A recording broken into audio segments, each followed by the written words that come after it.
Henry Kissinger is in his 100th year. For 6 decades he's been diplomat and advisor to American presidents and an ever-present influence on the international stage in times of peace and war. Now I've come to his home in New England in the United States to talk to this powerful and often controversial figure about a life that has taken him from Nazi Germany to the doors of the Oval Office itself and onto the world stage. We'll talk about the leaders he's known. His new book is called Leadership. The events he's witnessed, the times he's lived through, and the ideas that have shaped him. And of course, about our disordered world.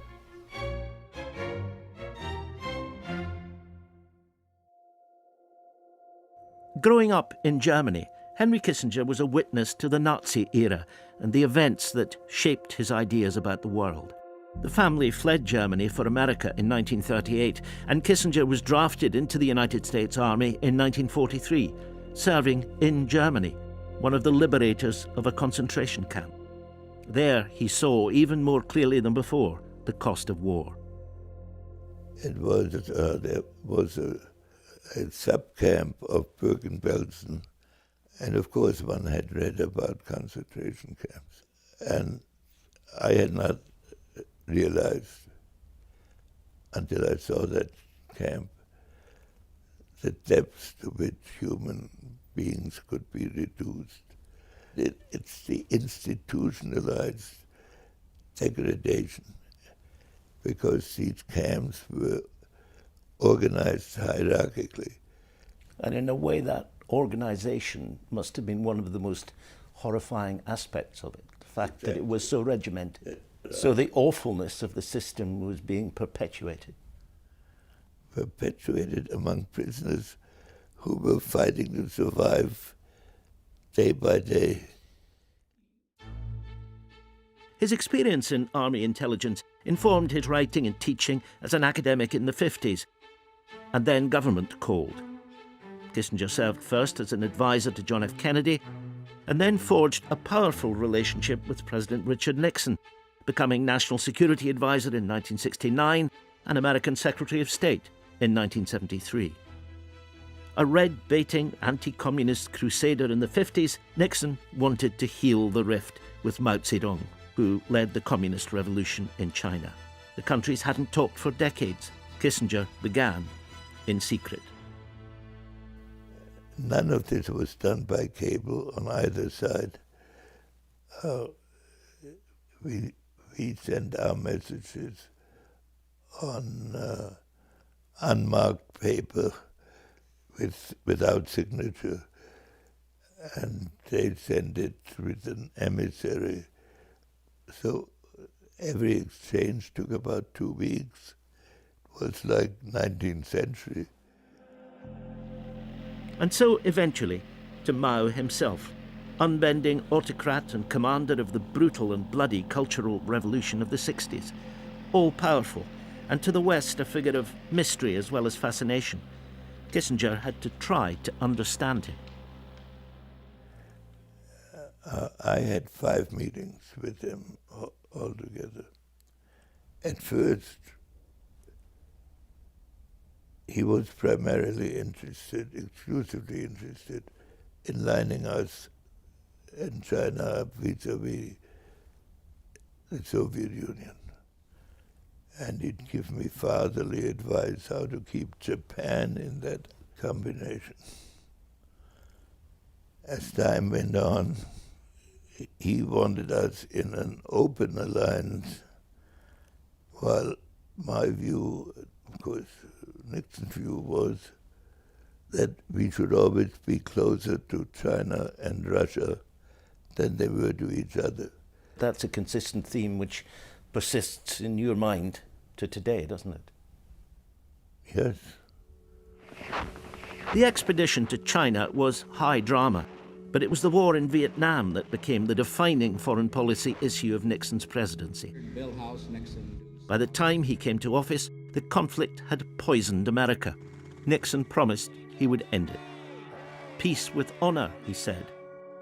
Kissinger won the Nobel Peace Prize for the subsequent agreement, but after the United States withdrew its troops, the North overran the South. Looking back now, can he really call it peace with honour?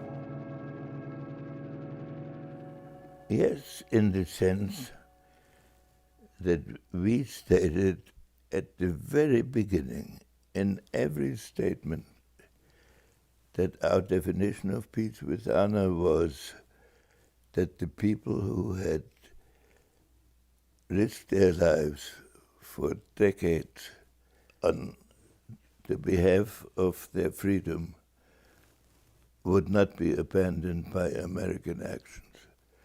The one irreducible demand we had was that the Vietnamese, that the North Vietnamese agree to the principle of self-determination that would give the South Vietnamese people an opportunity to express, and this we achieved. A penalty was that American politics had become so divisive, and the people who were opposed to this so entrenched, that the price paid domestically for it was huge. For Kissinger's critics, it was the bombing of Cambodia, which was kept secret from the public and Congress, that was his most controversial act. Kissinger, though, sees it still as justified, because for a country mired in war, it had been necessary. The war in Vietnam presented itself to Nixon as 500,000 American troops already being in place and 50,000 in the pipeline when he became president, with 30,000 casualties having already been suffered. And the debate in America had become so embittered that President Johnson couldn't appear in public except on military bases.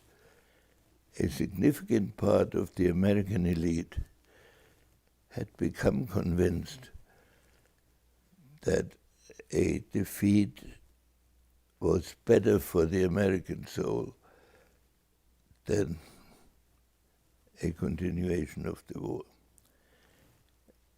You can hold a view like this out of government, but when you are in government, how to withdraw 150,000 people when there are 80,000 enemy and an equal number of allies who will become enemies? One of the consequences of that was, of course, that the administration felt it couldn't tell Congress about what was going on across the border in Cambodia and Laos. Do you regret that now?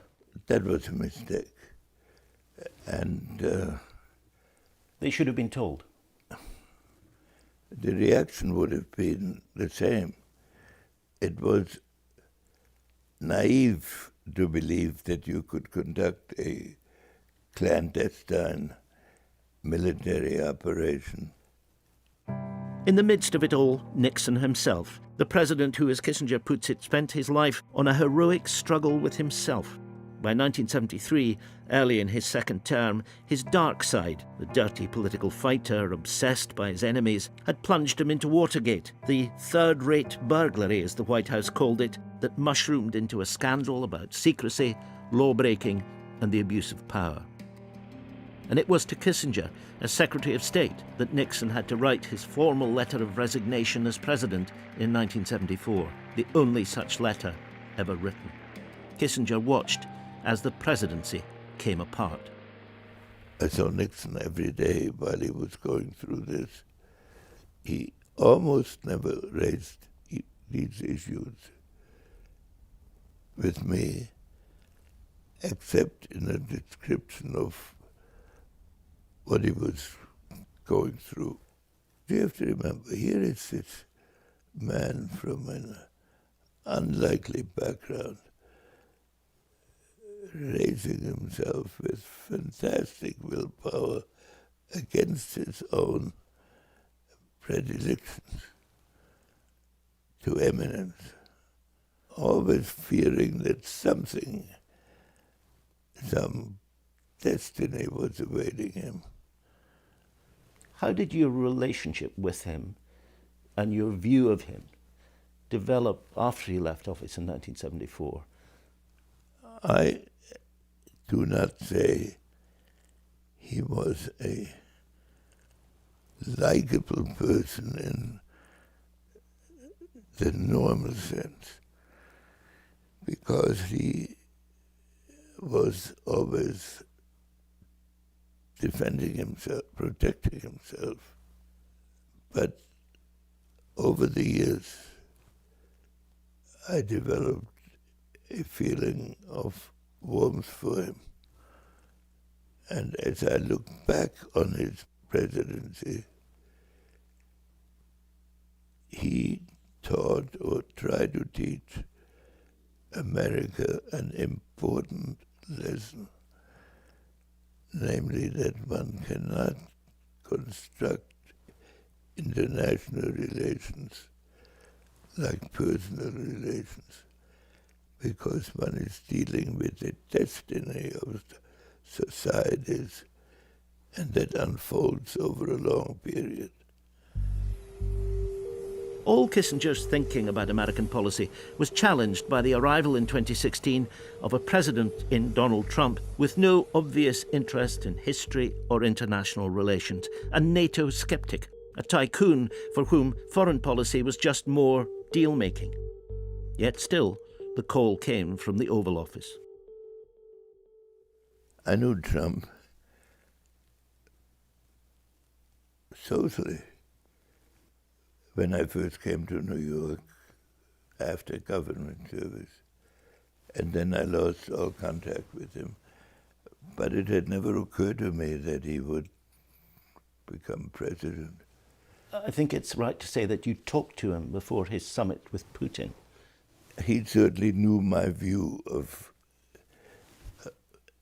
well, his view would be totally different from my approach.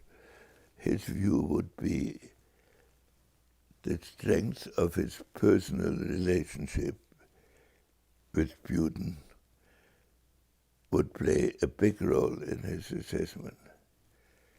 And he had the established conservative view that there was a strong adversarial aspect. My view would have been that personal relations, while somewhat important, cannot be decisive. It brings us to Putin himself.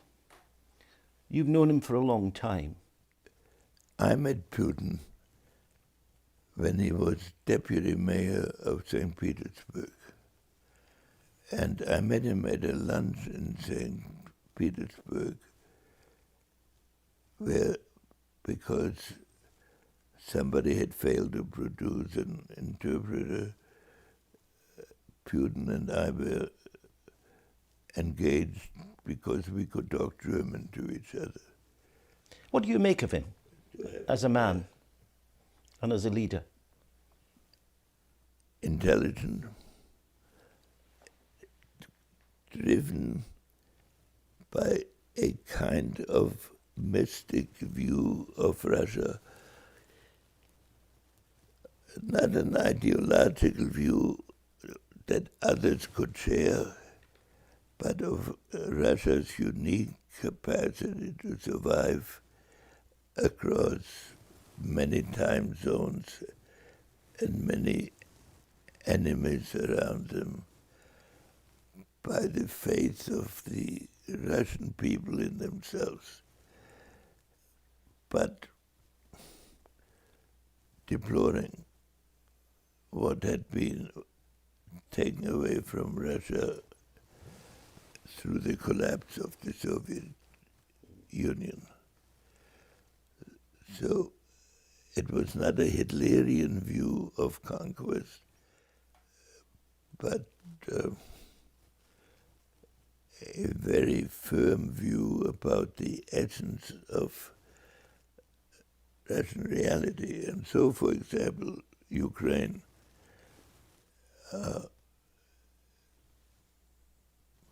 was not just a successor state, but something carved out of the Russian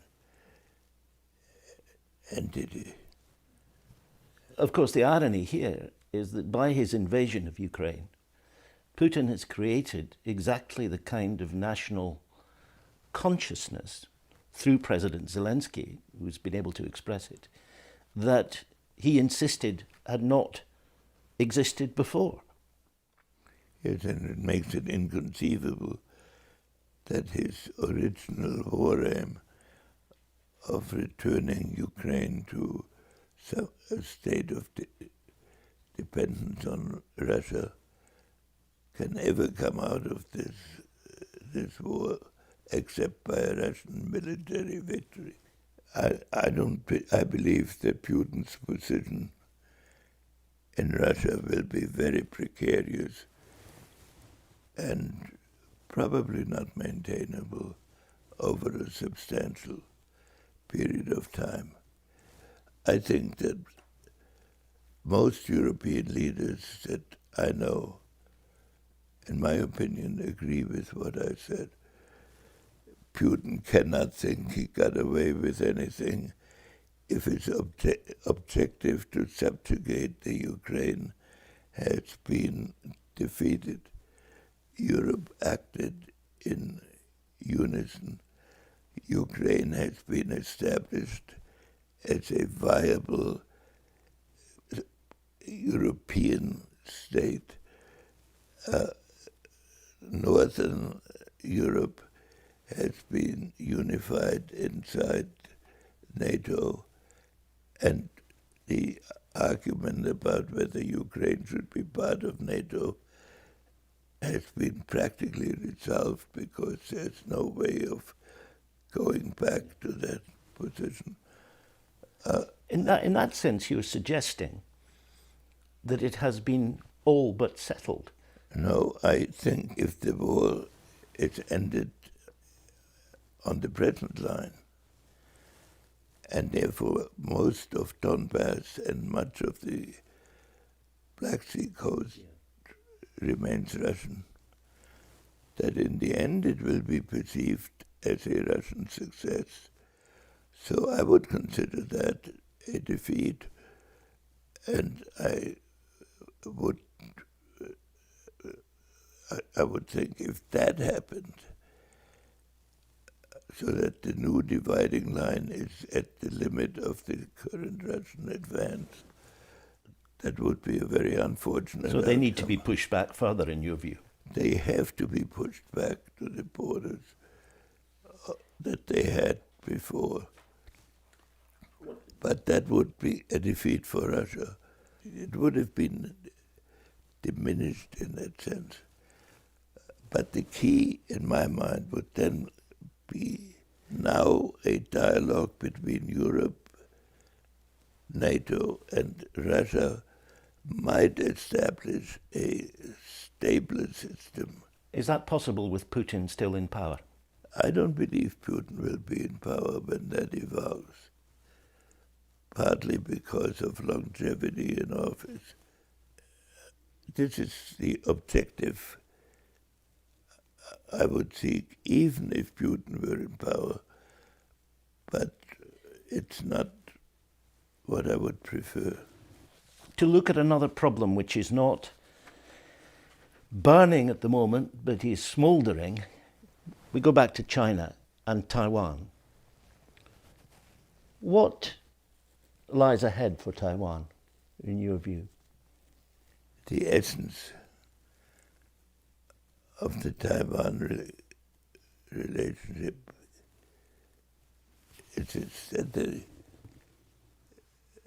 for Chinese, Taiwan is an inextricable part of the Chinese system. So when we re-established relations. That on the one hand, we accepted the concept of one China, and on the other hand, the Chinese accepted a long period of evolution, which Mao described as even 100 years. So how to handle this period? And in my opinion, which is not the accepted opinion, constant confrontations over Taiwan have the exact opposite effect, because the more we affirm Taiwan as a second China, and the more the Chinese feel they have to reply to that, and the more armed forces are built up around it, the more tense the situation becomes. Neither country should be asked to give up its basic principle explicitly. And so America has made clear that a violent attack on Taiwan would mean significant American reaction. It would mean war. But to answer this question the way it was done publicly recently is exactly what may produce this situation. And so if one could cool the rhetoric and watch the actions, if military action takes place, then we have a decision to make, which must be overwhelmingly influenced by what has gone on. But if Taiwan becomes a subject of domestic intense interest in both countries, explicitly, the tension can only get worse. It's clear Kissinger feels the West isn't yet engaged with the long-term challenge China represents. I asked him how the West should confront it. We will have to develop a concept of dealing with China that can be maintained over an indefinite period of time. It can change with every administration.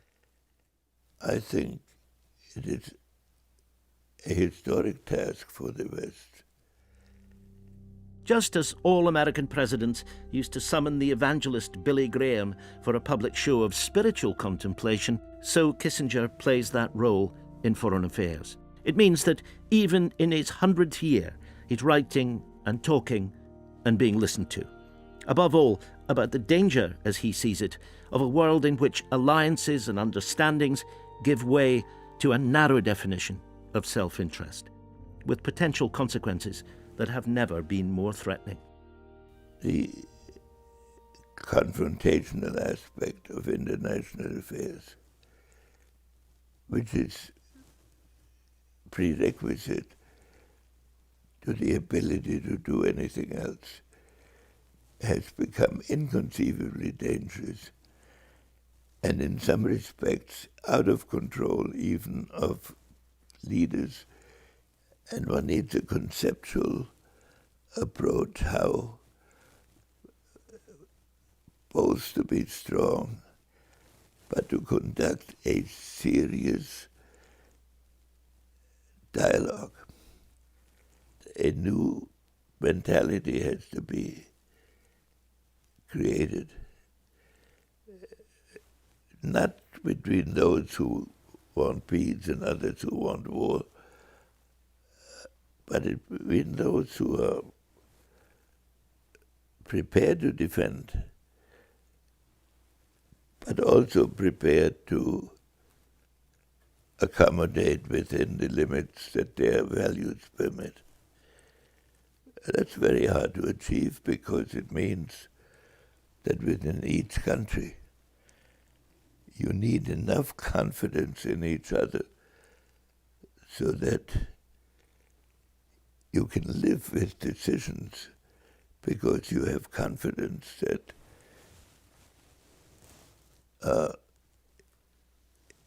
over a long period of time, the society will hold together. Henry Kissinger, thank you very much indeed.